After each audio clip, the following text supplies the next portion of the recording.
Today we are uh, strapping in for a session of what I'd call pure intellectual extraction. Huh?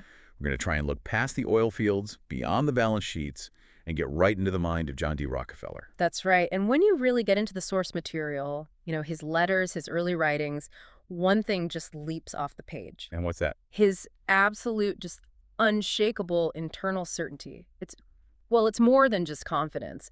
It feels like a deeply programmed mental framework. And that is exactly our mission today. We are not interested in, general optimism. Right. We want to decode the specific operating system, the mantras, the beliefs he cultivated, often from a very young age, that really built the foundation for everything that followed. We want the playbook. Yes, the playbook. How did he see an obstacle and not see a wall, but just a temporary problem to be solved? And the core idea here, I think, is that this kind of success is rarely an accident. It's the result of a very conscious set of beliefs he installed about his own potential. About his relationship with difficulty, too. Exactly. And about how he approached competition. And the sources are so clear that this programming started early. It's really the foundational claim of his entire mindset. Yeah. When you read those early letters, the theme is almost, it's jarring. Even when he was, and this is his own words, a poor boy, he claims he was utterly certain he would become the richest person in the world. Just stop and think about the psychological weight of that for a second. I know. Most people, we start small and we hope to grow big. Rockefeller seems to have started with the finish line already completely visualized. So the path to get there was just a logistical puzzle. It was just a puzzle to solve. He didn't hope for it, he asserted it, which suggests that for him, confidence wasn't the reward for success. Oh. It was the prerequisite for even starting the chase. Okay, so that level of certainty, it demands a pretty unique relationship with failure. Mhm. Right. And this brings us to the first really surprising mental move he made. Redefining success itself. Exactly. If you ask anyone in business today, especially, startup culture, what's the key to growth? They'll say the same thing. Oh yeah, you'll get the same maxim every single time. Failure is the mother of success. It's gospel. It's what you're supposed to tell yourself when you crash and burn, right? It implies that those mistakes are necessary lessons. You need them. But Rockefeller, he just explicitly rejected that entire framework. He actually said that he never believed that failure is the mother of success. And that is such a powerful rejection. I mean, think about where that forces you to place your cognitive energy. Okay. If failure is the mother, the necessary origin point, then you're almost subconsciously inviting it in so you can learn from it. You're preparing for a loss to teach you something. You are. Rockefeller, on the other hand, basically said, I don't have time for a remedial class. I need to focus on the outcome. So if failure isn't the mother, what did he substitute? What did he put in that crucial foundational role? He had a replacement. He believed that faith is the father of success. And that just shifts the entire mindset, doesn't it? It goes from retrospective learning to prospective action. What do you mean by faith, though?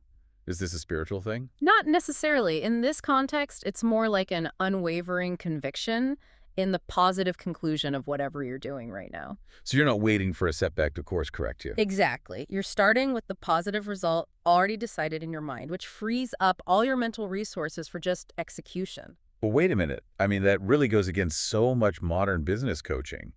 If you never acknowledge or analyze failure, how?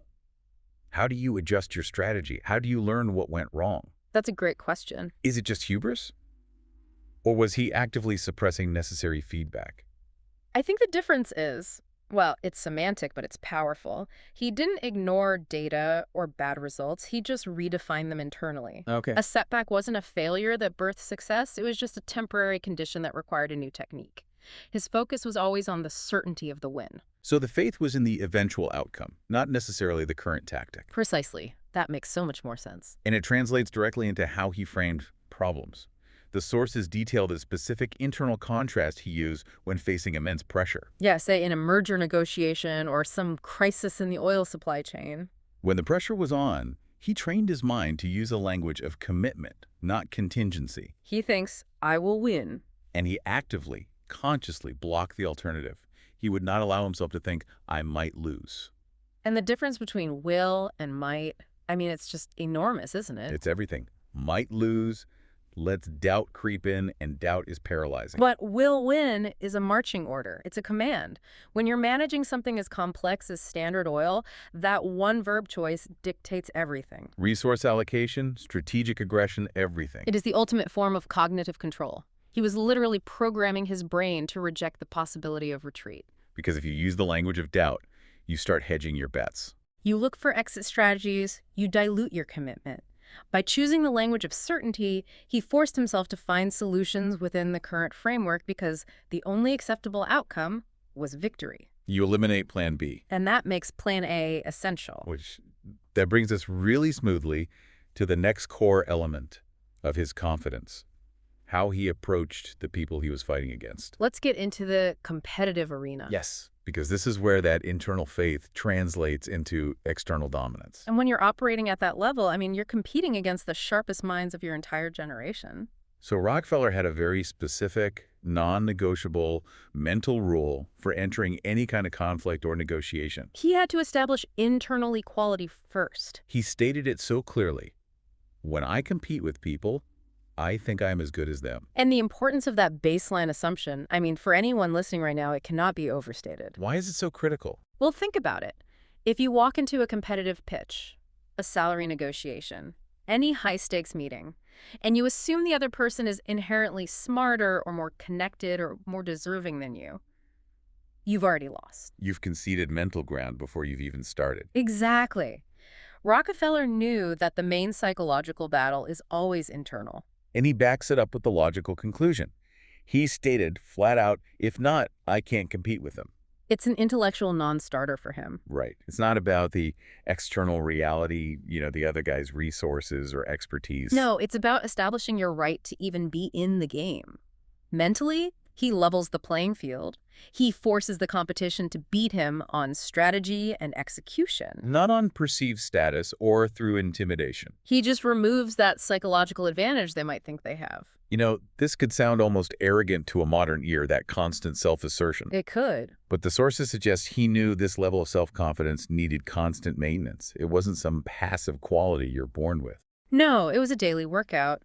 This really highlights the effort required to sustain what we're calling unbelievable self-confidence. So even at that scale, Yeah. he had to constantly fight off potential self-doubt. And complacency. So he used a specific, regular kind of self-talk to keep his edge sharp. He had this constant internal reminder running, a direct injection of positive belief. What was it? He would tell himself regularly, you are better than you think. Wow. That phrase is a psychological marvel, isn't it? It's so specific. It's not just you are good, it's you are better than you think. It acknowledges that your own internal measurement of your capability is probably too low. So it's a directive to push past your perceived limitations. Yes.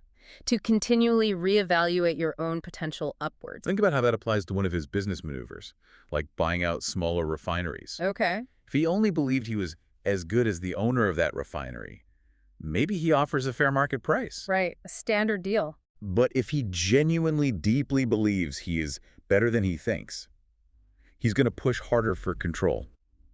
Because he recognizes the superior value he can create with that asset. It forces you to constantly raise your internal valuation of your own time, your own capability, your strategic vision. And that increased internal valuation is precisely what the final principle is all about. It ties all of this internal confidence directly to your transactional worth. This is the external manifestation of that deep internal faith. It might be the most blunt piece of advice we pulled from all the sources. It really is the bottom line, isn't it? Is how you monetize the mindset.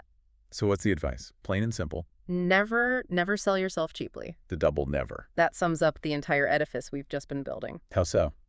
Well, if you start with the faith that you will win and you constantly assert that you are equal to your competitors and you're pushing yourself to believe you're better than you think, then the only logical conclusion is that you must externally demand a price that reflects that certainty. Exactly. You can't walk into a room with the mindset of I am as good as them and I will win and then just accept a lowball offer for your time or your product or your company. The price you demand has to validate the certainty you hold inside. And this isn't just something from the 19th century. It is so critical today. For anyone. Whether you're a creative professional pricing a project, an employee negotiating a salary, a founder raising capital, Your internal faith dictates the external price you dare to ask for. And if your confidence wavers. The price drops.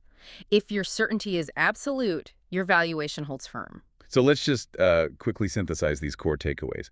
Rockefeller's confidence was a framework. It was actively built on two main pillars. Okay. First, the active rejection of doubt. No focus on failure allowed. And second, the active assertion of certainty. Which meant choosing I will win over I might lose. And entering every competition with that baseline assumption of, I am as good as them. And on top of all that, relentlessly boosting your self-image with the mantra, you are better than you think. So it wasn't enough to just be capable. He had to relentlessly affirm it. That self-affirmation was a necessary, non-negotiable maintenance routine for his competitive edge. The lesson from these letters seems pretty clear. Extraordinary success requires a mind that is prepared for certainty and for maximum value. And that preparation demands consistent, deliberate psychological work. It's a system you have to manage every single day. Which brings us to our final provocative thought for you to mull over based on all this. Okay. If Rockefeller's belief that you should never sell yourself cheaply is a necessary part of success, then we have to ask you. Where in your own professional life, maybe in a pitch, a negotiation, a new venture, where are you currently underpricing yourself, your team, or your vision? What specific value are you accepting right now because of some lingering subconscious belief that you might lose instead of asserting that you will win? The choice to apply that certainty and the valuation you demand because of it is always yours to make. Thank you for diving deep with us into the demanding, but maybe rewarding, psychological architecture of John D. Rockefeller. We'll catch you next time.